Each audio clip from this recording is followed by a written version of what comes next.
Ladies and gentleman, Congress ಪಕ್ಷಕ್ಕೆ ದಾವಣಗೆರೆ ದಕ್ಷಿಣ ಕ್ಷೇತ್ರದ ಬಂಡಾಯ ದೊಡ್ಡ ತಲೆನೋವಾಗಿತ್ತು. ಇದೀಗ ಈ ಚಿಂತೆಗೆ ಬ್ರೇಕ್ ಬಿದ್ದಿದೆ.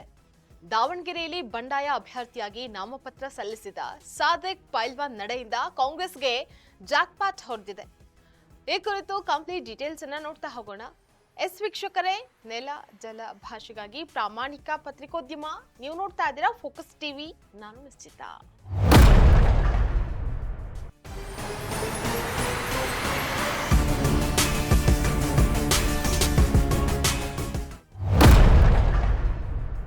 ಉಪಚುನಾವಣೆಯಿಂದ ರಂಗೇರಿದ ದಾವಣಗೆರೆ ದಕ್ಷಿಣ ಕ್ಷೇತ್ರದಲ್ಲಿ ಮಹತ್ವದ ಬೆಳವಣಿಗೆ ಸಂಭವಿಸಿದೆ.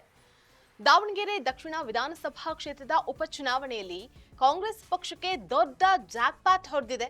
ಅಲ್ಪಸಂಖ್ಯಾತ ಮತಗಳ ವಿಭಜನೆಯ ಆತಂಕವನ್ನ ತಡೆಯುವಂತಹ ನಿಟ್ಟಿನಲ್ಲಿ ಸಿಎಂ ಸಿದ್ದರಾಮಯ್ಯ ಯಶಸ್ವಿಯಾಗಿದ್ದಾರೆ. ಬಂಡಾಯ ಅಭ್ಯರ್ಥಿಯಾಗಿ ಕಣಕ್ಕಿಳಿದಿದ್ದ ಸಾದಿಕ್ ಪೈಲ್ವಾನ್ ಸಂಧಾನ ಸಕ್ಸಸ್ ಆಗಿದೆ. ದಾವಣಗೆರೆ ದಕ್ಷಿಣ ಕ್ಷೇತ್ರದಲ್ಲಿ ಕಾಂಗ್ರೆಸ್ ವಿರುದ್ಧ ಬಂಡಾಯ ಅಭ್ಯರ್ಥಿಯಾಗಿ ನಾಮಪತ್ರ ಸಲ್ಲಿಸಿದ್ದ ಸಾದಿಕ್ ಪೈಲ್ವಾನ್ ರನ್ನ ಸಿಎಂ ಸಿದ್ದರಾಮಯ್ಯ ನೇರವಾಗಿ ಕರೆಸಿ ಮಾತುಕತೆ ನಡೆಸಿ ಮನವೊಲಿಸಿದ್ದಾರೆ. ಇದು ಕಾಂಗ್ರೆಸ್ಗೆ ಸಿಕ್ಕಂತಹ ದೊಡ್ಡ ಜಯವಾಗಿದೆ. ಶಾಸಕ ರಿಜ್ವಾನ್ ಹರ್ಷದ್ ಅವರ ನೇತೃತ್ವದಲ್ಲಿ ಸಾದಿಕ್ ಪೈಲ್ವಾನ್ ಕಾವೇರಿ ನಿವಾಸಕ್ಕೆ ಭೇಟಿ ನೀಡಿದ್ರು. ಅಲ್ಲಿ ಸಿಎಂ ಸಿದ್ದರಾಮಯ್ಯ ಅವರು ಸಾದಿಕ್ ಪೈಲ್ವಾನ್ ಅವರೊಟ್ಟಿಗೆ ಚರ್ಚೆ ನಡೆಸಿದ್ದಾರೆ. ಸುಮಾರು 1 ಗಂಟೆಗಳ ಕಾಲ ನಡೆದಂತಹ ಈ ಮಾತುಕತೆಯಲ್ಲಿ ಸಿಎಂ ಸಿದ್ದರಾಮಯ್ಯ ಸಾದಿಕ್ ಪೈಲ್ವಾನ್ ರನ್ನ ಕಾಂಗ್ರೆಸ್ ಪಕ್ಷಕ್ಕೆ ಬೆಂಬಲಿಸುವಂತೆ ಮನವೊಲಿಸುವಂತಹ ಪ್ರಯತ್ನ ಮಾಡಿದ್ದಾರೆ. ಇದರಿಂದ ಕೊನೆಗೂ ಸಾದಿಕ್ ಪೈಲ್ವಾನ್ ಕೆಲವು ಷರತ್ತುಗಳ ಮೂಲಕ ಪಕ್ಷಕ್ಕೆ ಜೈ ಎಂದಿದ್ದಾರೆ.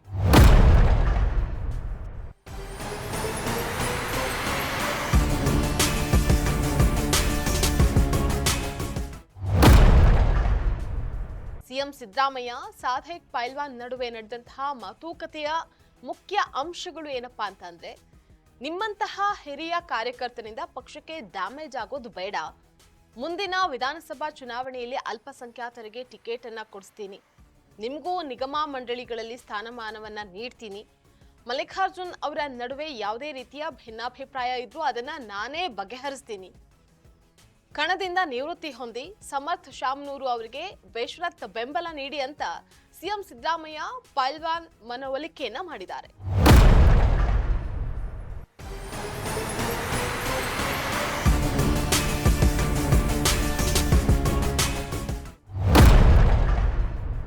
ಒಟ್ನಲ್ಲಿ ಪೈಲ್ವಾನ್ ಇಲ್ಲಿ ಸಿದ್ದರಾಮಯ್ಯ ಪಟ್ಟಿಗೆ ಉಲ್ಟಾ ಹೊಡೆದಿದ್ದಾರೆ. ಇದಾಗಿತ್ತು ಇವತ್ತಿನ ಫೋಕಸ್ ಸ್ಪೆಷಲ್ ಸ್ಟೋರಿ. ನೆಲ ಜಲ ಭಾಷೆಗಾಗಿ ನೋಡ್ತಾ ಇರಿ ಫೋಕಸ್ ಟಿವಿ.